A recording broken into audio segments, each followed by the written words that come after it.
Hello, you are on the Ruslan Belov channel, and today we'll discuss the situation in Ukraine as of May 18th, 2025. A huge number of events have taken place today, so let's get started, and we'll begin with the United States of America. Let me remind you that just a few hours ago, the President of the United States announced that on Monday at 10 a.m., he plans to hold a phone call with the President of the Russian Federation, Vladimir Putin. According to Trump, during this conversation, he intends to persuade the Russian Federation and its leader to halt hostilities along the entire front line. At the very least, he hopes they will agree to a 30-day ceasefire. As for the Russian side, there is increasing information suggesting that the Russian Federation does not intend to stop the fighting. Several interesting articles were published today in the Western press, claiming that Russia is fully prepared for a summer offensive. According to some Western newspapers and information sources, the Russian Federation does not plan to return to full-scale and comprehensive negotiations with Ukraine until at least October. In other words, in the coming days, weeks and months, we are likely to witness a high tempo of offensive operations by the Russian Federation. And indeed, looking at the situation on the ground, we can already see how Russian units are advancing on certain parts of the front. Now let's go over everything in order. There's a lot of noteworthy news from every direction today. We'll start with the Kherson front, where reports are coming in that Russian armed forces have once again been spotted on the Ukrainian side of the Dnipro River in the past 24 hours. This is not the first report of its kind. Let me remind you that throughout the month, we have repeatedly received information that the Russian armed forces have either taken control of another bridge, crossed the Dnipro River, or engaged in small arms battles in specific areas. Overall, all this information points to a real crisis for the Ukrainian armed forces on the Ukrainian side of the Dnipro River. First and foremost, a personnel crisis. There are not enough troops to control the entire shoreline. Since early May, there have been repeated reports that Russian troops have taken control of all the islands near settlements such as Kizomys and Vilenteyska. Some pro-Ukrainian sources have even published footage and photos providing objective evidence of Russian control over specific islands in this area. There have also been reports throughout the month of a buildup of Russian forces on the Kinburn Spit. It's difficult to say exactly what the Russian military is aiming to achieve by concentrating forces there. Perhaps they are preparing to repel a possible Ukrainian attack, or maybe they are getting ready to cross the Dnipro estuary. In the footage, we can see Ukrainian forces attempting to strike Russian camps and bases in this part of the front. Throughout the month, there have also been repeated reports of Russian troops crossing the Dnipro River near the settlement of Pridniprovsk. For example, on May 5th, reports emerged of small arms combat in this area, during which Ukrainian units were forced to retreat from this small settlement. There were also repeated reports of high activity near the settlement of Tiahinka. At the end of April, news came in that the southern part of Tiahinka had come under full control, possibly not of regular Russian troops, but at least of Russian reconnaissance and sabotage groups. This all points to a severe personnel shortage, and of course, the highest level of activity, based on the number of markers, compared to the rest of the Kherson direction, is being reported from the areas of Lvov, Mykolaiv, Kamenka, and Kazatske. Here we observe the most intense activity from Russian units. Based on objective footage, it appears that if the Russian side does intend to cross the Dnipro River, it will likely happen in this sector.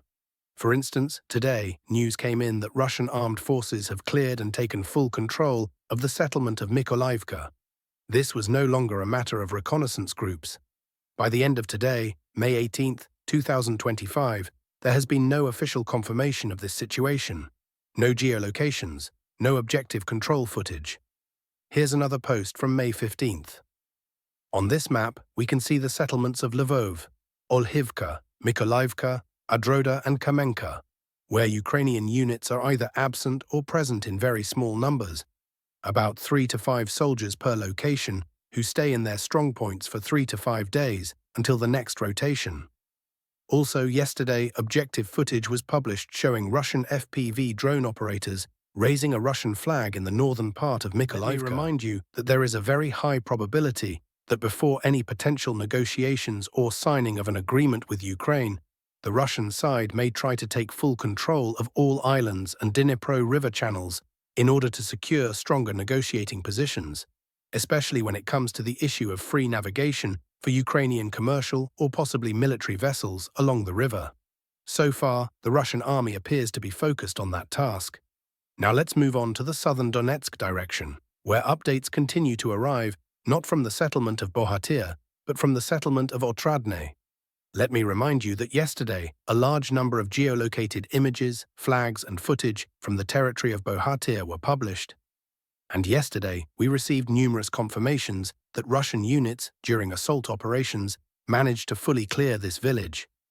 Already yesterday, we marked the area of Bohatyr on the map as being under full Russian military control.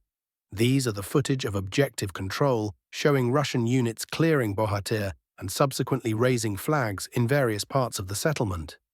There is absolutely no doubt, and today this information was also confirmed by the Russian Ministry of Defense in its latest report. At the moment, it is difficult to say exactly what is happening in the area.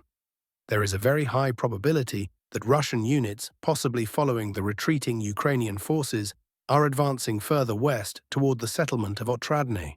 Some cartographers, mainly pro-Russian ones, have already updated their maps showing that indeed Russian units had reached the outskirts of Otradne by the beginning of May 18. It is possible that in the near future, the armed forces of Ukraine will be forced to withdraw from this section of the front. As for the village of Otradne itself, it is a small settlement with literally 5 to 6 streets, and it will likely be extremely difficult for Ukrainian forces to hold the line here. Regarding Alexeyevka, reports indicate the advancement of Russian units from the north. At least, that's the information being circulated today by some neutral cartographers. We can see that the Russian army has come right up to the anti-tank ditch. It's likely that there will be a short pause at this line while sufficient engineering structures are built, enabling Russian forces to continue advancing southwest to potentially flank Alexeyevka. But it's clear that both Otradne and Alexeyevka are the next objectives of the Russian army during this summer offensive, or rather, even the late May phase of the campaign. Next, we move on to the Pokrovsk section of the front. Today, some cartographers confirmed the Russian army's advance into the settlement of Zverovo, as well as along the forested areas in the southwestern part of the Pokrovsk agglomeration. We can observe how the Russian army is gradually expanding its zone of control, specifically in this southwestern area. At the moment, the staging ground is not yet fully prepared for a potential advance directly into the urban area of Pokrovsk itself. However, all of the Russian army's current actions are ultimately leading toward that scenario. Now we move to the Clebanik direction, or the H-32 highway, where the fiercest and most intense fighting is currently taking place over what is called the Triangle, a fortified position located along the H-32 route and the village of Novopoltavka. As of May 18, 2025, there is a very high likelihood that all of these areas are already under full and secure control of the Russian armed forces. Today, pro-Russian sources published several pieces of objective control footage. In this video, we can see Russian fighters raising Russian flags and unit banners that participated in the battles for Novopoltavka in various parts of the settlement. At least in this footage, the flag was raised in the southern part of the settlement, right at this point on the map. Slightly to the north, another video was published, of lower quality, but it shows a statue or monument in Novopoltavka with 3 Russian flags flying near it. However, in that particular footage, no Russian soldiers are visible. This indirectly confirms that the Ukrainian armed forces may still be holding positions farther north, and Russian units do not yet feel safe enough in the central part of the village to record footage openly with personnel and flags. As for various sources, I will repeat that, according to both pro-Russian and some neutral cartographers, the Russian armed forces have almost entirely taken control of everything south of this red line.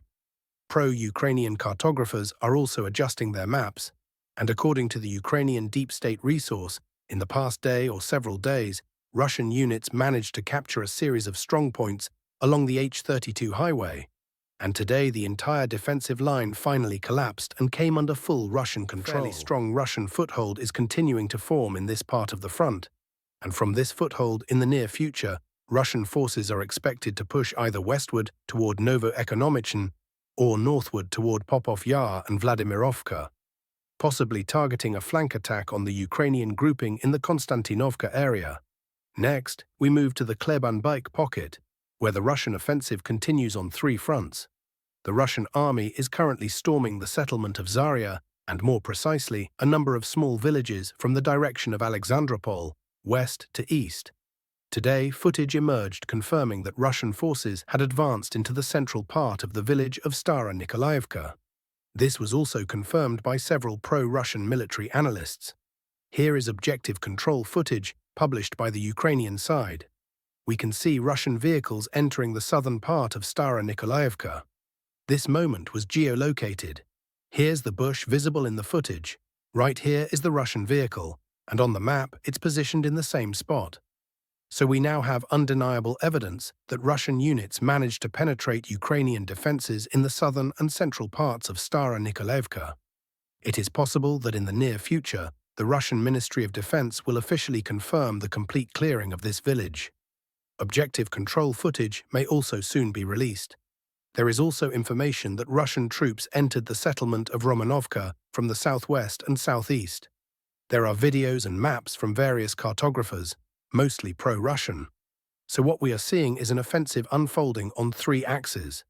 This is a determined push aimed at breaking this pocket into several isolated segments, which the Russian army will then systematically eliminate before moving further north towards Alexander Kalinov, Katerinovka, Clebanik, and Yablunivka. The fighting for the southern pocket, as we can see, is approaching its logical conclusion. There is an extremely low probability that Ukrainian units will be able to hold their positions here for long. Once again, there is a high risk of encirclement. Next, we move to the Seversky Donetsk-Donbass canal. Here, too, reports are coming in about the movement of Russian units. The main footage comes from the Seversky Donetsk-Donbass canal area. We can see drone strikes targeting Russian units. And more footage and evidence suggest that the southern part of the canal, from the settlement of Druzhba-Mayorsk up north toward Azaryanovka, is already fully under Russian control. Russian artillery and drones are actively striking Ukrainian armed forces positions deeper inside this pocket, indicating a gradual systematic push by Russian forces along this front. Their aim is to close the distance to Russian units located in Chasiv Yar. Speaking of Chasiv Yar itself, there are small fragments of visual confirmation from the central area, even closer to the Shevchenko neighborhood. Ukrainian sources have published footage of strikes on Russian equipment moving through the settlement. Some geolocations have been confirmed, one here, another there, based on which minor map updates were made. To this day, we have not received solid confirmation that the central part of Chasiv Yar, the citadel, is under full Russian control. It appears that Ukrainian forces maintain a scattered presence there. We now move on to the Lyman section of the front, where Russian units continue to advance. Heavy fighting is already taking place on the outskirts of the settlement of Zarekne. The Russian army is methodically targeting Ukrainian frontline positions and firing points along the Zherebets River, gradually preparing a foothold and softening Ukrainian defenses ahead of an assault. Artillery strikes on the settlement are being carried out regularly. It seems likely that in the near future, Russian recon and sabotage groups will cross the Zherebets River and begin advancing through the village. Slightly further north, Russian forces are steadily progressing towards the settlements of Kharkivka, Novyi Mir, and Olhivka. Today, Ukrainian sources published this footage showing drone strikes on forward Russian positions in this area. Several geolocations from the footage have been confirmed on the map. According to this footage, Ukrainian drone strikes hit Russian positions just south of Kharkivka, and another strike was recorded slightly southeast of Olhivka. We can clearly see significant Russian advances, reducing the distance to Ukrainian strongpoints and settlements still under Kiev's control. As for the northeastern Kupiansk direction, there are no major changes. However, we have interesting new footage from the Kharkiv direction. For a long time, there was almost no information from this area, but over the past several days, Russian activity has significantly increased. In this footage, published by Ukraine's 58th Brigade, we can see drone and artillery strikes targeting concentrations of Russian forces along the border. These are not strikes on trenches or dugouts. These are hits on armored vehicles preparing for an assault on Kharkiv Oblast. The footage shows damaged vehicles and armored transports, with multiple confirmed geolocations around the area of Jarauli. Looking at updates from as early as May 11th, we can observe high activity, with many confirmed locations. These frames from May 15th are especially noteworthy, showing a Russian column moving toward the positions of Ukraine's 92nd Brigade. So on this Kharkiv front, especially in the Vovchansk sector, Russia is regrouping and building up forces. It is likely that in the near future, Russian units will attempt to expand the buffer zone deeper into northern Kharkiv Oblast. This security zone could potentially include Kozacha Lopan, Veliki Prokhody, and Udi, in other words, the entire borderline area. We'll be watching closely. Something might soon start here. As for the Belgorod and Kursk sectors, the situation remains unchanged with ongoing skirmishes. The only noteworthy development today was a scandal involving the 47th Mechanized Brigade of the Ukrainian Armed Forces. A commander of one of its battalions publicly resigned, posting on social media that his battalion had been effectively destroyed as a result of reckless orders from higher command. This statement has been supported by members of other brigades as well, possibly from the 12th Brigade, and either the 3rd or 5th. In addition, reports are coming in that some units of the 36th Brigade are also refusing to obey orders or go into battle, along with several other Ukrainian brigades. This seems to be linked to extremely high casualties and the intensity of border operations between Ukraine and Russia. And that's all for today, dear friends. Thank you for watching. Don't forget to subscribe to the channel, like the video, and take care.